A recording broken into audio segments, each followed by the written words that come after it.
வீடுதோறும் அரசு சேவைகள் மருத்துவம் தொடர்ந்திட ஸ்டாலின் தொடரட்டும், தமிழ்நாடு வெல்லட்டும். லெஜண்ட் சரவணா ஸ்டோர்ஸ் புரொடக்ஷன்ஸ் தயாரிப்பில் லெஜண்ட் சரவணன் நடிக்கும் லீடர் ஏப்ரல் 3 முதல் உங்கள் அபிமான திரையரங்குகளில். சம்மர் வந்தாச்சு.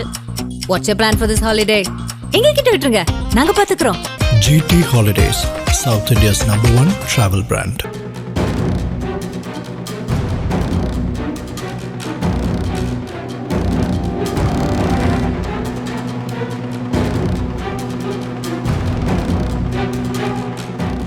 பீகார் மாநிலத்தில் நாலந்தா மாவட்டத்தில் உள்ள மாக்தா சீத்லா அம்மன் கோவிலில் நடைபெற்ற திருவிழாவின் போது துயர சம்பவம் ஒன்று அரங்கேறியிருக்கிறது.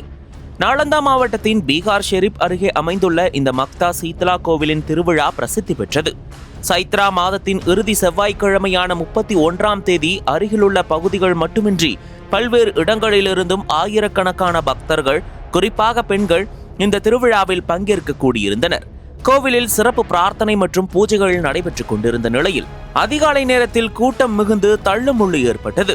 கடும் கூட்ட நெரிசலால் பக்தர்கள் ஒருவரையொருவர் மிதித்துக் கொண்டதில் இந்த துயர சம்பவம் நிகழ்ந்தது. முதற்கட்ட தகவலின்படி 9 பெண்கள் உயிரிழந்ததாக உறுதி செய்யப்பட்டுள்ளது. மேலும் 10க்கும் மேற்பட்டோர் படுகாயமடைந்துள்ளனர். காயமடைந்தவர்கள் அருகிலுள்ள மருத்துவமனைகளில் அனுமதிக்கப்பட்டு தீவிர சிகிச்சை பெற்று வருகின்றனர். சிலரின் நிலைமை கவலைக்கிடமாக இருப்பதாக மருத்துவர்கள் தெரிவித்துள்ளனர். நேரில் பார்த்த பக்தர்கள் மற்றும் பொதுமக்கள் கூட்டத்தை கட்டுப்படுத்த போதிய பாதுகாப்பு ஏற்பாடுகள் செய்யப்படவில்லை. போலீஸ் மற்றும் மாவட்ட நிர்வாகம் சார்பில் தடுப்பு வேலிகள், போதிய பாதுகாவலர்கள், மீட்பு குழுக்கள் ஆகியவை முன்கூட்டியே போதுமான அளவில் ஏற்பாடு செய்யப்படவில்லை என்று குற்றம் சாட்டினர். இத்தகைய பிரசித்தி பெற்ற திருவிழாவில் பெரும் எண்ணிக்கையிலான பக்தர்கள் வருவார்கள் என்பது முன்கூட்டியே தெரிந்திருந்தும் நிர்வாகத்தின் அலட்சியம் இந்த துயரத்திற்கு வழிவகுத்ததாக அவர்கள் கூறுகின்றனர். சம்பவம் குறித்து அறிந்ததும் மாவட்ட ஆட்சியர் உள்ளிட்ட உயர் அதிகாரிகள் மற்றும் மீட்பு குழுவினர் உடனடியாக சம்பவ இடத்திற்கு விரைந்து சென்றனர். பாதிக்கப்பட்டவர்களுக்கு உடனடி உதவி வழங்கப்பட்டு கூட்டத்தை கட்டுப்படுத்தும் பணிகள் தீவிரப்படுத்தப்பட்டன. உயிரிழந்தவர்களின் உடல்கள் அவர்களது குடும்பத்தாரிடம் ஒப்படைக்கப்பட்டு அவர்களுக்கு உரிய இழப்பீடு வழங்க நடவடிக்கை எடுக்கப்படும் என்று அதிகாரிகள் தெரிவித்தனர். இதனைத் தொடர்ந்து கோவிலை தற்காலிகமாக மூட மாவட்ட நிர்வாகம் உத்தரவிட்டுள்ளது. மேலும் சம்பவம் தொடர்பாக விசாரணையை நடத்தி அறிக்கை தாக்கல் செய்ய வேண்டும் என்று மாநில தலைமைச் செயலாளர் உத்தரவிட்டுள்ளார். உயிரிழந்தவர்களின் குடும்பத்திற்கு மாநில அரசு சார்பில் 6 லட்சம் ரூபாயும், மத்திய அரசு சார்பில் 2 லட்சம் ரூபாயும் நிவாரணமாக அறிவிக்கப்பட்டுள்ளது. பீகார் மாநிலத்தில் கோவில் திருவிழாக்களின் போது ஏற்படும் கூட்ட நெரிசல் விபத்துகளை தடுக்க அரசு பாதுகாப்பான முன்னேற்பாடுகளை செய்ய வேண்டும் என்றும், எதிர்காலத்தில் பெரிய கூட்டங்கள் கூடும் நிகழ்ச்சிகளில் மேம்பட்ட பாதுகாப்பு ஏற்பாடுகள், CCTV கண்காணிப்பு ஆகியவற்றை வலுப்படுத்த வேண்டும் என்று பொதுமக்கள் கோரிக்கை வைத்துள்ளனர். हो गया, मर गया आदमी, मर गया तो प्रशासन का कमजोरी से ना मरा आदमी।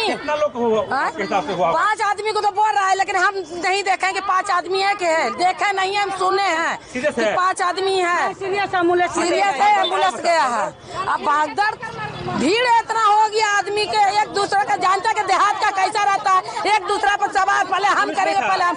कोई प्रशासन नहीं, कोई प्रशासन नहीं, कोई प्रशासन नहीं है। ममता देवी है। लोग मंदिर के द्वार पर आए, मंदिर में नहीं किए तो पता चला कि कुछ लोग बेहोश हो गए हैं, कुछ जख्मी हो गए हैं, कुछ मरे हुए हैं।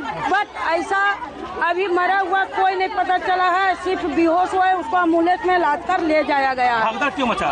यहाँ पर भागदड़ हुआ कि देखिए लाइन है, लाइन कोई लगना नहीं चाहता है, सब सोचता है हम पहले। कौन सा गाँव में मेला किससे लगा था यहाँ?